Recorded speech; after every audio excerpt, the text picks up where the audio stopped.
வாங்க ஃப்ரெண்ட்ஸ், காலையில் டிஃபன் பார்த்துருவோமா? இட்லி, அதுக்கப்புறம் சாம்பார் ஊற்றிக்கலாம். பசங்களுக்கு ஸ்கூலுக்கும் இட்லி தாங்க, சாப்பிட இட்லி வச்சுருவோம். அதுக்கப்புறம் மிளகாக்கிள்ளி சாம்பார், இட்லி சாம்பாருங்க.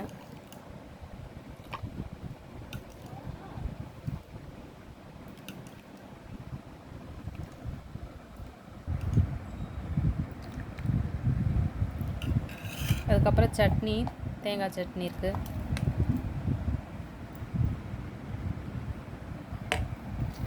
மெதுவடை பார்த்தீங்களா, நல்லா சூப்பராக சாஃப்டாக வந்திருக்கு. கொஞ்சம் ஷேப்பு தான் சரி இருக்காது, ஏன்னா டைம் ஆகிடுச்சின்னு சொல்லிட்டு அவசர அவசரமாக கொஞ்சம் அதிகமாக போட்டு விட்டேன்னா அதனால் இப்படி இருக்குது. அவ்வளோதாங்க. உங்களுக்கு பிடிச்சிருந்தால் லைக் பண்ணுங்கள், மறக்காமல் சேனலை சப்ஸ்கிரைப் பண்ணி சப்போர்ட் பண்ணுங்கள் ஃப்ரெண்ட்ஸ். ஸ்நாக்ஸ்க்கு பார்த்தீங்களா ஆப்பிள் இருக்குது, அவ்வளோதான்.